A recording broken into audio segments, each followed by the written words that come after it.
So as you know, as someone who lives here, you turn a corner in Briançon and you come across something new and remarkable. In fact, here we're in front of us, we've got one monument historique. Behind us, we've got another. Behind us, we have the modern day tourist information, which we are in fact in the Place du Temple, Temple Square, and it's believed that that house was probably the headquarters, the regional headquarters of the Knights Templar. Again, part of Briançon's historic location on a commercial route going into Italy and so on. So they would have had, any significant town, a Knights Templar would have had some sort of headquarters. And that's what we have behind us. What I would like to show you in front of us is one of Briançon's more iconic monuments. We've seen it from above. This is the Collegiate Church of Notre Dame and Saint Nicolas. Okay. So it's the most important church in Briançon. It is, again, it's a monument historique, and we've spoken about Vauban. We were speaking about Vauban over lunch, and he is so entrenched in the fabric of Briançon that this very church is actually designed by him, which is something really special. You don't often get military engineers commissioned to design churches. So why was Vauban building a church? I mean, that's a great question, because in fact it's very unusual. You would never normally get a military engineer building churches, and in fact it just goes to show how entrenched he is in the very fabric of Briançon. He was given two briefs. One is you can't spend a fortune, and in fact comparatively we're talking a relatively plain facade. It's not very ornate. And the second part really is that they built it right up against the fortifications. So this is actually a fortified church. And when we go around to the other side of the church, you will see you are literally overlooking the ramparts. So it's kind of two things in one. It's two things. A bit of strength and a bit of religion. Very Vauban. Strength and religion. Strength and religion. Let's get inside. Have a look.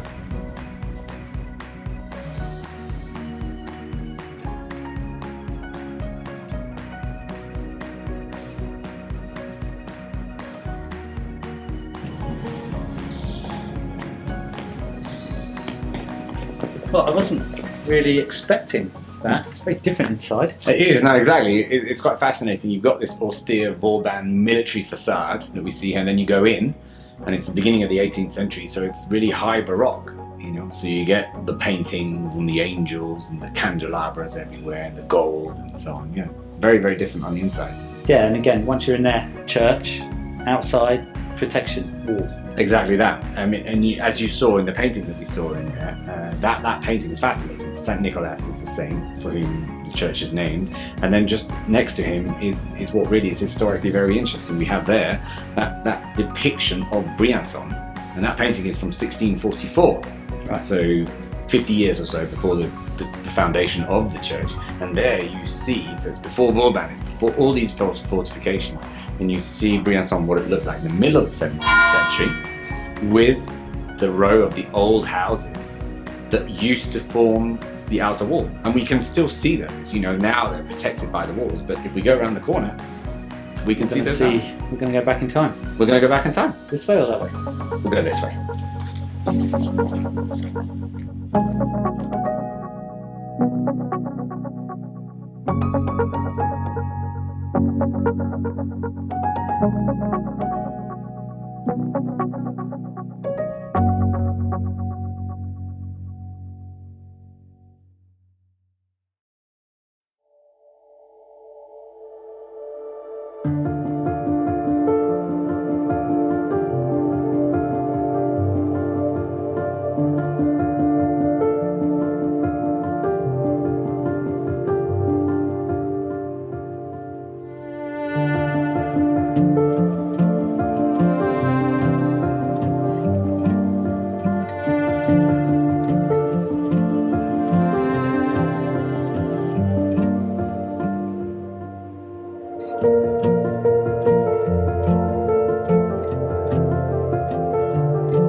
do we have here? So this is a good place to stop. We spoke about Vauban. You asked me about him before over cheese and wine, Yeah. and I spoke about Vauban just about everywhere else other than in Briançon.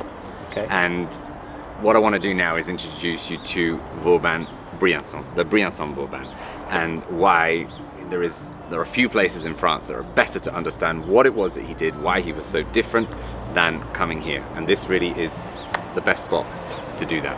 Why is this interesting? Why is this interesting? Because here we can really see the defensive nature of what it was that Vauban constructed. I spoke about him before as a military engineer that was good at attacking cities. Here we see some typical Vauban structures of what he was able to do, not only in Briançon, but in as I said, more than 300 towns throughout France. And it's essentially this, we talk about this star-shaped fortifications, the bastions as you see here with the star shape. Now, it's often said in France, it must be said, that Vauban invented that, and that actually isn't true. This is he was given a bit too much glory for the invention. He wouldn't get the patent, put it that way. Okay. It was really invented by the Italians, and more specifically the Venetians, right, about 150 years before Vauban.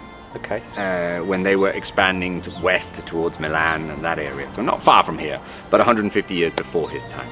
What Vauban did was perfect it, or take it and run with the idea. So he took the idea, it's not his idea, but I'm going to take that, it makes sense, and then he made it 10 times better. 10 times better, and as you can see, 10 times more complicated. Right. You have here, there's nothing fancy in this. This is already happening at the time. The number one on this panel here, quite helpfully for us, you can see the bastions. Those are the sort of fortifications that we would expect at the time of Vauban, at the end of the 17th century.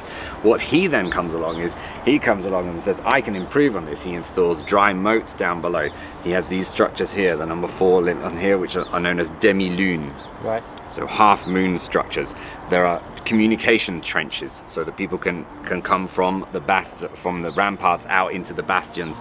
It's all about confusing the enemy, drawing the enemy in, angles of fire, blind avenues. So they come in here, they think this is where they need to attack, but in fact it isn't. Then they can withdraw, run around. So confuse, entice, control, I suppose. Perfect. Absolutely. Yeah. Clever guy.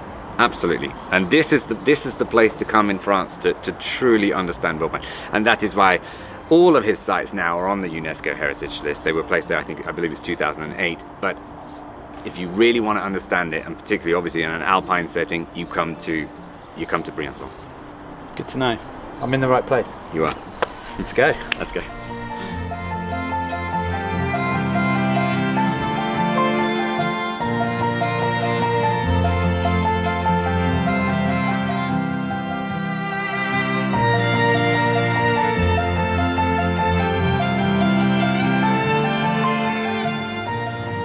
Well, thanks so much for showing me around. I now feel that I can come here, bore my friends, pretend I know everything, and probably get most of the facts wrong. Well, I'm glad you enjoyed it. I mean, I think next time you can be the guide then, and I'll bring the cheese and the wine. Well, that's a deal. That's a deal. It's a fascinating place. And beautiful. So, thanks a lot for watching, and where to next? Well, I've got 1 or 2 ideas.